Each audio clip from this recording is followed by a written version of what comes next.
비교를 해서 문재인 정부 때 얘기를 여러 가지 할 수 있습니다. 말하자면 지금 검찰총장이 비어 있는데 장관이 계속 인사를 하는 거에 대해서 야권의 비판이 많은데, 사실 문재인 정부 첫 번째 검찰 인사를 생각해 보면 장관도 없는데 서울중앙지검장으로 윤석열을 인사를 했습니다. 그러니까 검찰 전체 인사를 한 게 아니라 그 인사 조직 담당하는 법무부 검찰국장하고 서울중앙지검장 딱 두 자리만 했거든요.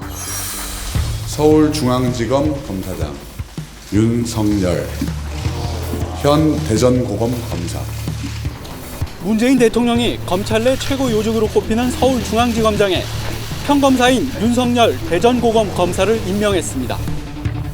문 대통령은 국정농단 사건 수사와 공소 유지를 발탁 배경으로 설명했습니다.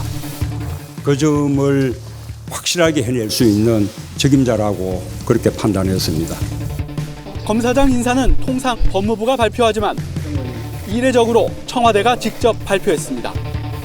이창재 법무부 장관 권한대행은 청와대 인선 발표 직전 사의를 표명했습니다. 그러니까 그때는 장관도 없고 뭐 총장하고 무슨 상의하고 그런 것도 없고, 그래서 그때 검찰 내부에서 지금 윤석열 대통령 법률적인 문제 여러 가지 도와줬던 이완규 검사가 거기에 대해서 비판을 했다가 인사 때 날아갔죠. 사실은 그런 거를 가지고 얘기할 수는 있는데, 그러나 이제 좀 크게 보면 문재인 정부 때는 그런 게 크게 문제가 안 됐거든요. 그러니까 장관하고 상의 안 했다, 총장하고 상의 안 했다 하고 그 중앙지검장을 임명한 게 문제가 왜 안 됐냐면, 대통령이 변호사긴 변호사지만 검찰하고 거리가 있는 분이니까. 근데 윤석열 정부에서 명심해야 될 거는 지금 대통령께서는 25년 이상을 검사를 해온 사람이거든요. 그러니까 검찰 인사에 대해서 누구보다 잘 아는 사람이고, 지금 한동훈 장관이 한다고 하지만 사실은 대통령이 굉장히 여러 가지로 관여를 하지 않았을까 하고 사람들이 생각을 합니다.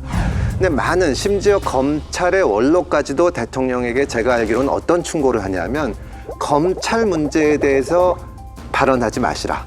대통령이 검찰 문제에 관심이 있는 것 같으면은 대통령 같지가 않고 계속 검찰총장인 것 같은 거거든요. 사실은 그래서 검찰은 나는 모르고 저기다 다 맡긴다 하고 대통령이 다른 걸 하셔야 되는데, 그런 판단을 하고 그런 충고를 하는 사람이 지금 내부에 별로 안 보인다는 것이 걱정입니다.